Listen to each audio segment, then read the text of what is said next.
I am delighted to be with you here again today. It's a joy to come into your homes, but also a joy to know that you're investing a portion of your time to listen to what I have to share.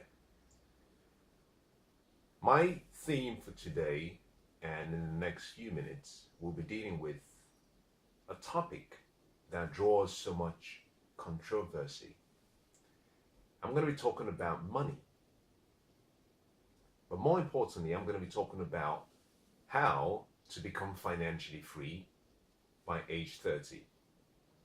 Now, if you're listening to this, depending on what age you are, if you fall below 30, you're probably thinking, okay, let me see what he has to say. If you're above 30, you're probably saying, well, I've gone past 30 anyway, so it doesn't really concern me. You see, age is just a number.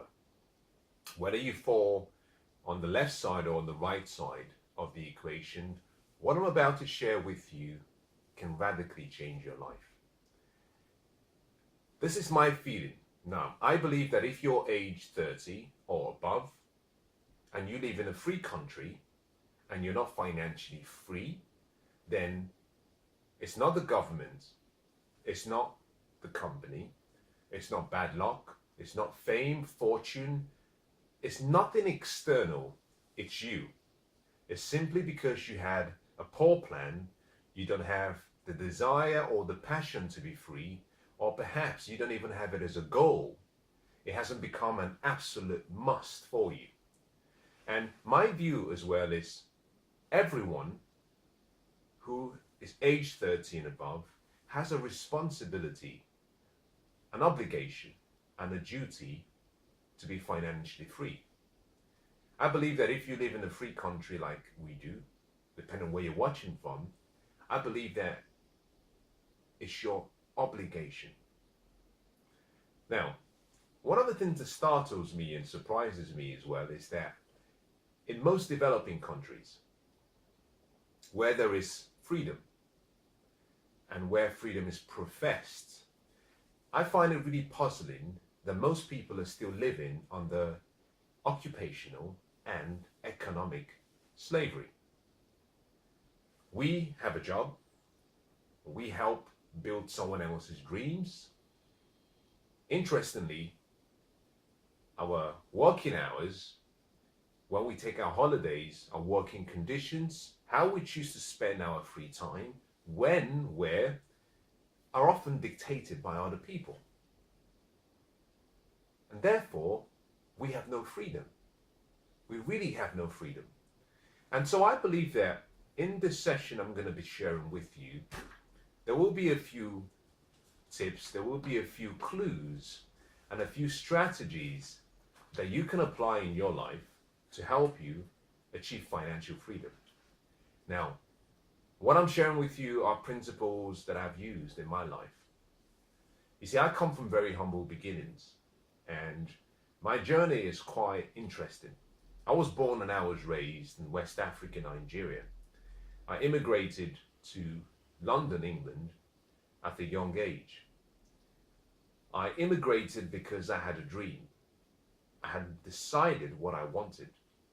And I knew my environment back home in Africa would not help me create that future. So I put everything I owned into a few boxes and I set sail. I arrived in London, England. I knew no one. I had no friends. I had no support. But I had a dream. You see, I had caught all my sources of retreat. I had said to myself in my heart that it was possible. And that is where the journey really starts. Getting to the place where you say to yourself, it's possible. I can do it. You see, there are three things you need. If you're really going to change your life, there are three things you must start with. First, you must believe in a better future. You must believe that it's possible to achieve that dream in the future. And you must believe that you are the one who is going to experience it. That it will not be you reading someone else's story, that it will be your story that gets to be shared. I had the three of those. 8 years after I arrived in London, England, I was financially free. Now, I'm going to be talking about three key areas. I'm going to be talking about what it takes to be financially free. And I'm going to be talking about some of the myths and the fallacies and the false beliefs that surround financial freedom.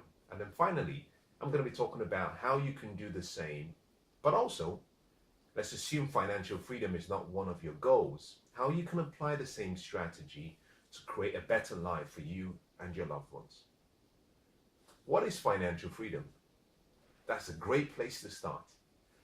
Financial freedom is simply arriving in a place where you need no external support and you do not need to work for necessities, but you can live on the income from your investments and still be able to maintain the lifestyle that you have, with the exception of any catastrophic event or circumstance.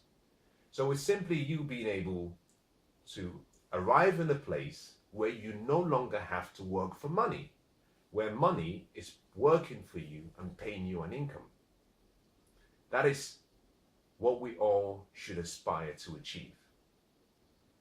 Every one of us should always aspire to work in such a way that we can invest some of what we earn,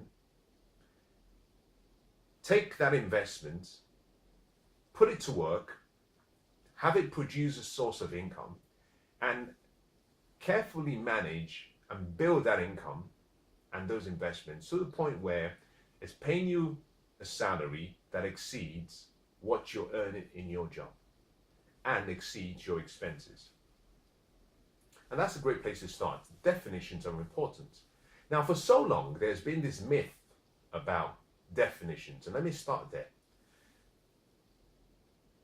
If you were to randomly stop anyone on the street, a group of people on the street, and you ask them the question, what does it mean to be financially free? You will get a variety of responses, and rightly so. Because whenever we talk about wealth, like success, it brings up various pictures to our minds. For some people, it's really living in a debt-free lifestyle.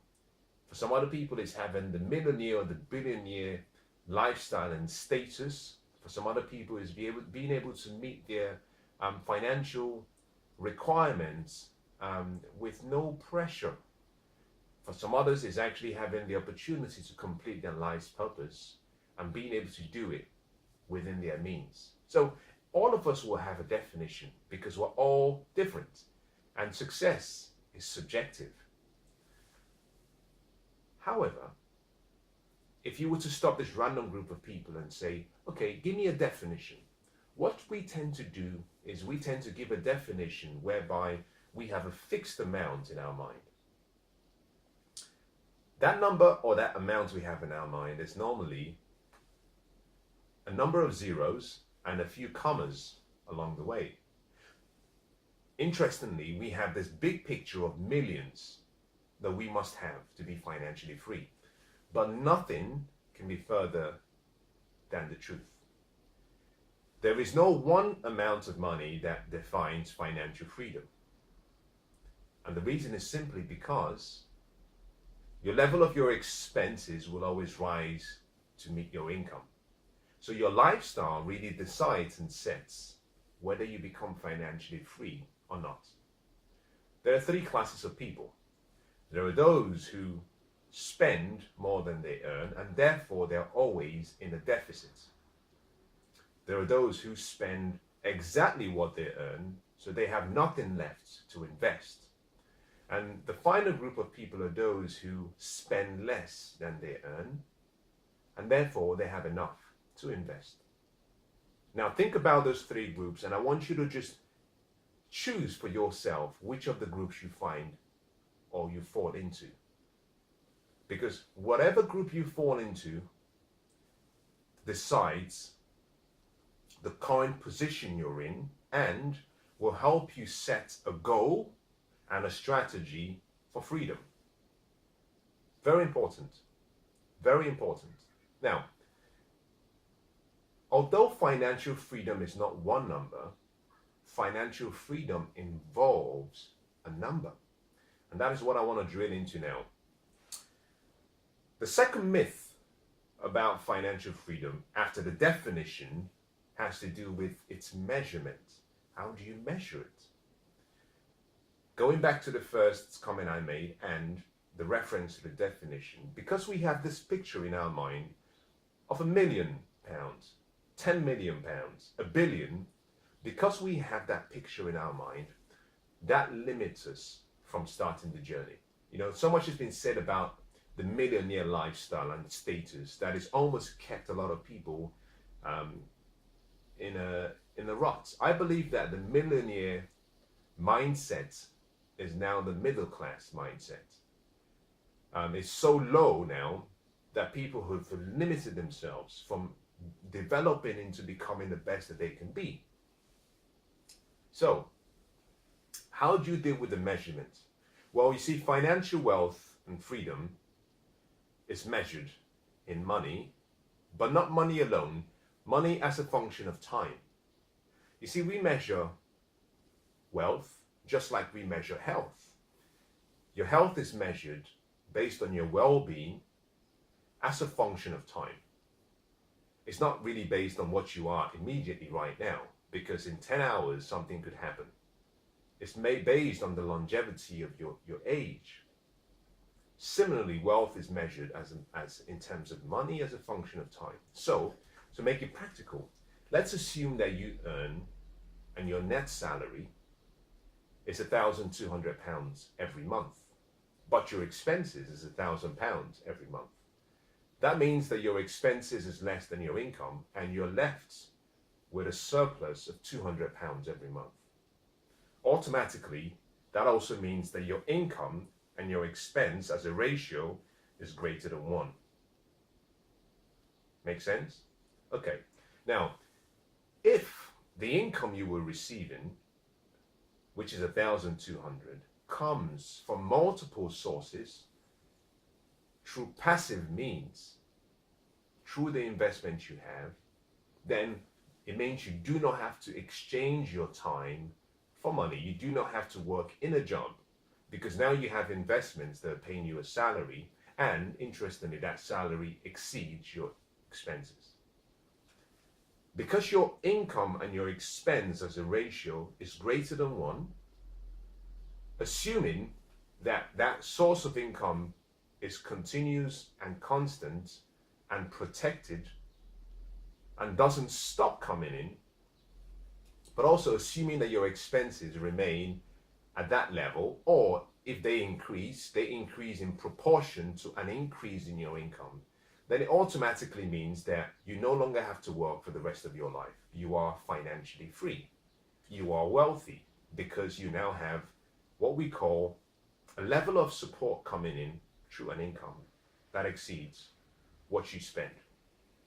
That is freedom. At that point, you're out of what we call the rat race. That is money, that is wealth rather, measured as a function of money with time. Wealth measured as a function of money with time. On the other hand, if you had an asset or if you had savings, and let's assume you have savings of about £100,000 in a bank account, or you have it as an equity in an asset.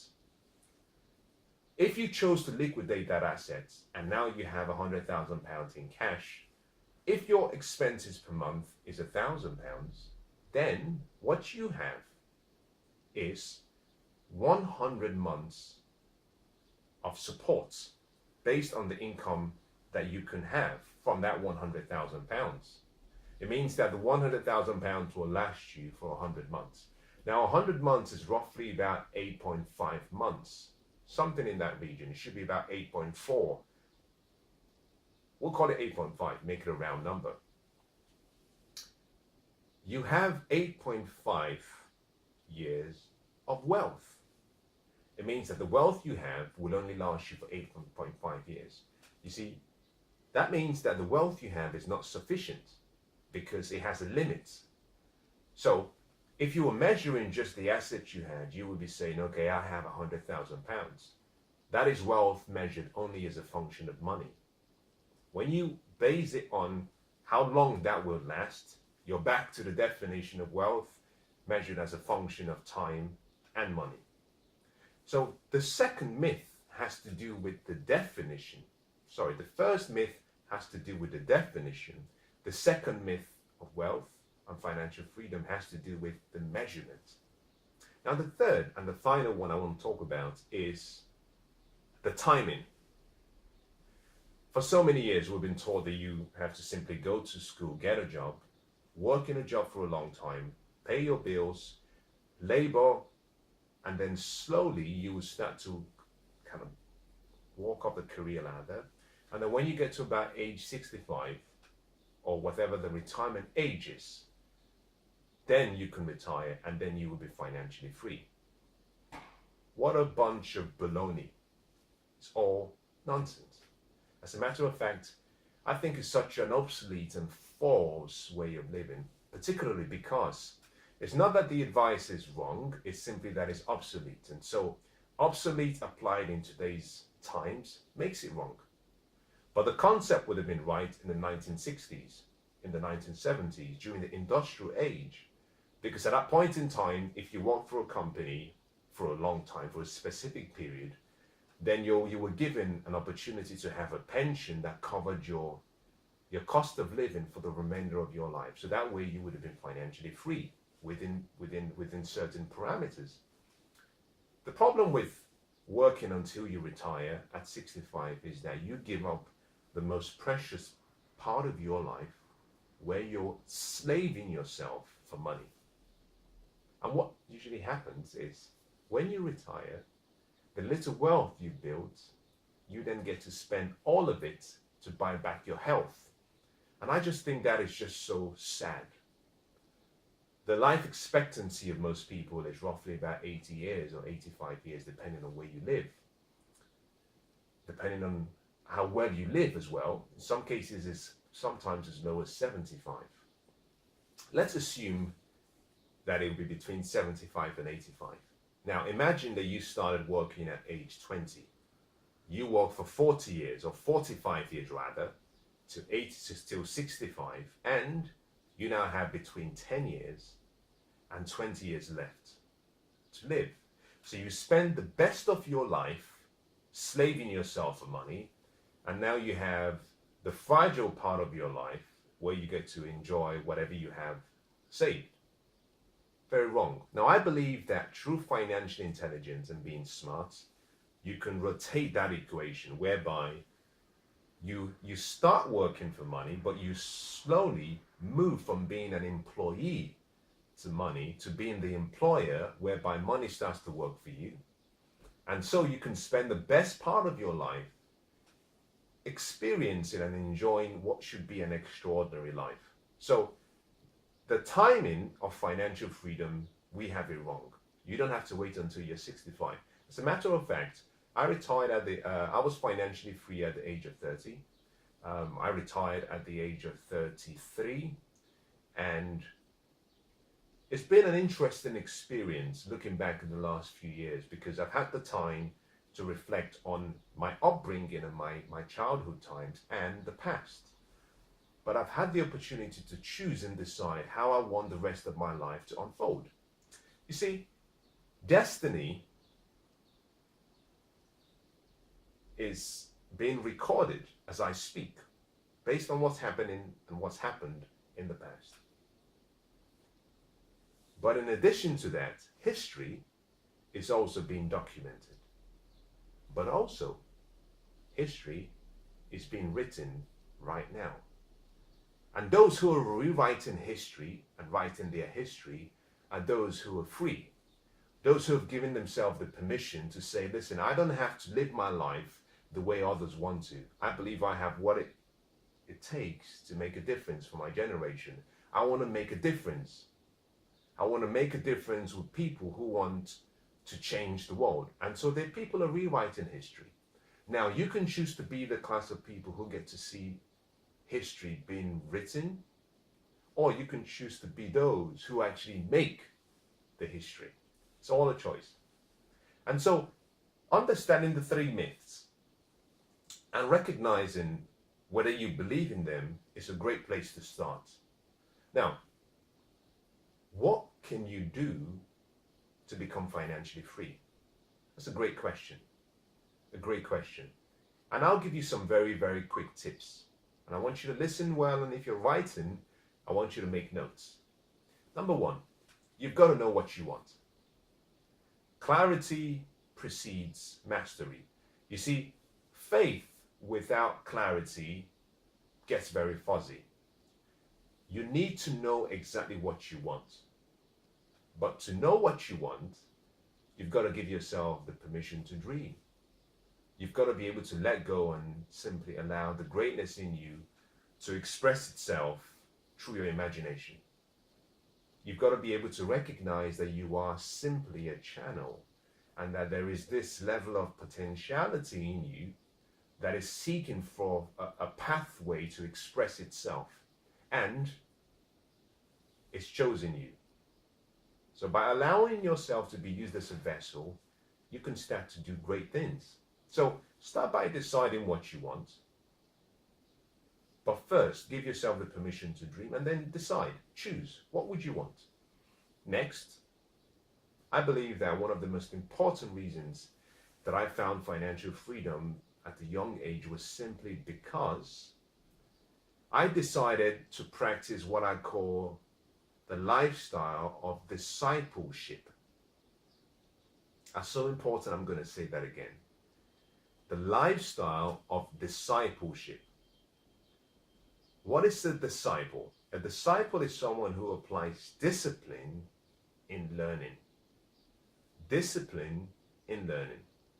By choosing to be a student, by choosing to follow the recommendations, the advice, the directions of a few proven mentors, I was able to leapfrog and leverage time.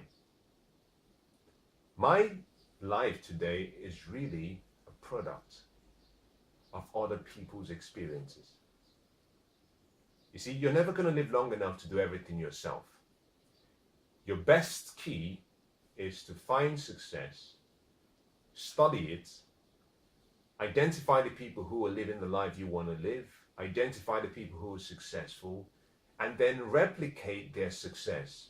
Because success leaves behind clues. Failure, on the other hand, does the same. So one of the greatest things to do for yourself is find people who are not succeeding, find out what they're doing, and make sure you don't do what they're doing.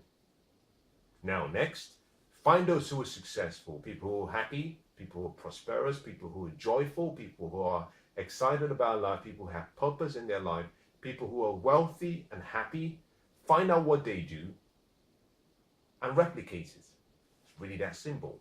Two parts of the equation. Work by not doing what the failures did, but focus on doing what the successful people did. Really that simple. By following that recommendation, you can change your life very quickly. You can change your life so quickly that it would shock you.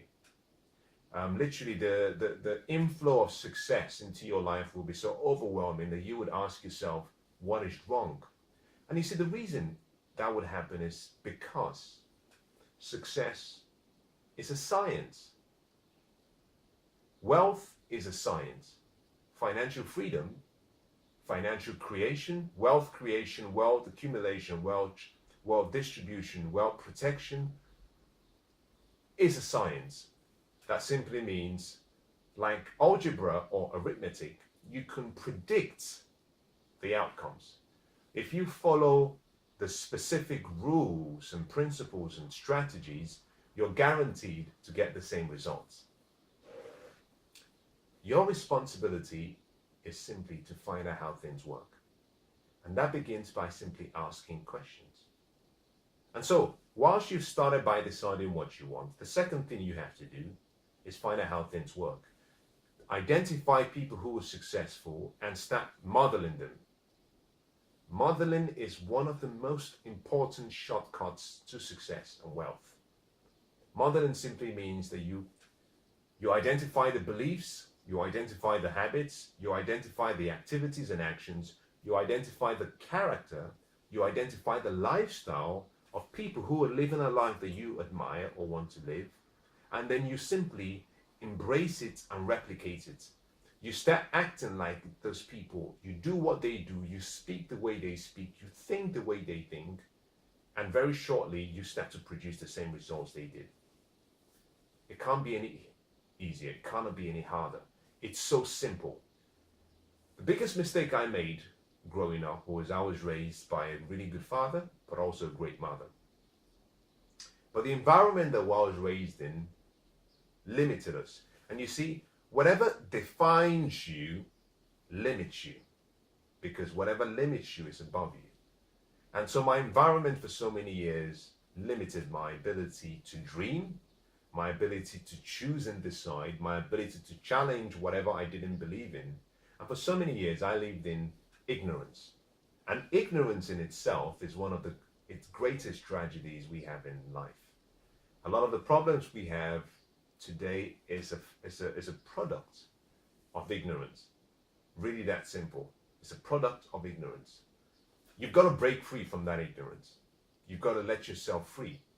And until you get to the point where you're starting to think for yourself, not based on what other people have asked you, have told you to do, but you're thinking and you're making decisions for yourself based on your dreams and goals, until you get to that place, you'll remain stuck. You see, freedom, and I talk about financial freedom in this session, but freedom in itself, it's not always about materialism. There are 3 levels of freedom. At the lowest level is the material level, and that is what we tend to see when we look at the Forbes magazine Rich List. It gives you a list of all the wealthiest people financially in the world. That is material wealth. You can find information about their assets and what they own and the monies they have. But that in itself is material level, is the least important level. Above that level of materialism or material status is what we call the emotional level. And that is simply where you start to see yourself as the creator of wealth, because as a mind thinks, so it becomes. So the emotional level is simply a confirmation that how you think creates whatever you have in the physical. So you are your thoughts. If you change your thoughts, you can change your life. I love what Wayne Dyer said. He said, if you change the way you look at things, the things you look at change. And that is very true. It's all about perspective. Now, the final stage is the spiritual level, which is the highest level. And that is the recognition that, hang on, I'm not a human having a spiritual experience. I am a spirit having a physical experience. And so as a spirit, I am not limited. As a human, you have limitations. Just like you might have limitations on perhaps your car. There's the amount of speed it can do, there's the amount of weight it can carry, there's the limits. However, as a spirit, because you're infinite, you have no limits. So at the highest level of wealth is the recognition that you are whatever you choose to be. And you can bring that to reality by taking the right steps and the right actions. So let me take you to the 4th stage. And from that 4th stage, I want to just go very quickly into what you can start doing right now to change your life. Now, once you've decided what you want, and you've made it very clear, you found people who are doing what you want, and you started to model them, you've done it for a number of times, and you're now ready to take a next leap, then you must convert whatever you've chosen as a dream into a plan. Because financial freedom is all about the plan. It's not about the investment strategy you use. It's not about you. It's not about how intelligent your team is. It's all about your plan. What's in your plan? Your plan decides whether you become wealthy or not. It's really that simple. Your plan decides whether you become wealthy or not. Now, so let's assume that you've written all of this down and you're ready to take a leap, you're ready to take a step. Now, let me give you 3 or 4 different ideas and thoughts in my mind. The first is, you need clarity on where you are. You need an understanding about where you are.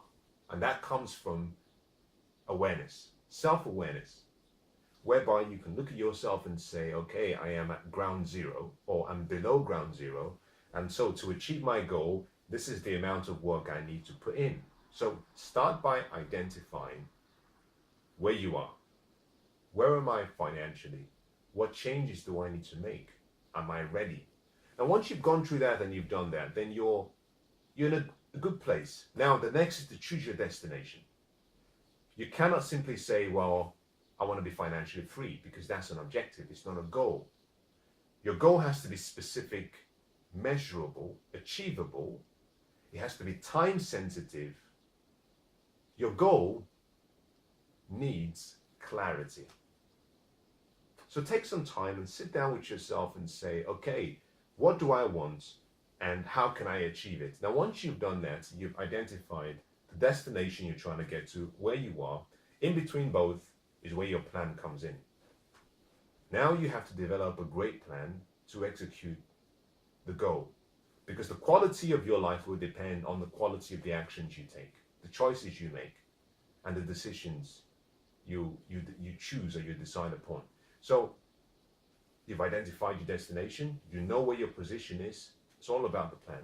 And the plan is only successful based on the team surrounding that plan. That could be you as one person, but also that could be a support network. So let me conclude by saying this. Financial freedom is so much easier than you think. You simply have to give yourself the permission to dream, to create, to be whatever you want.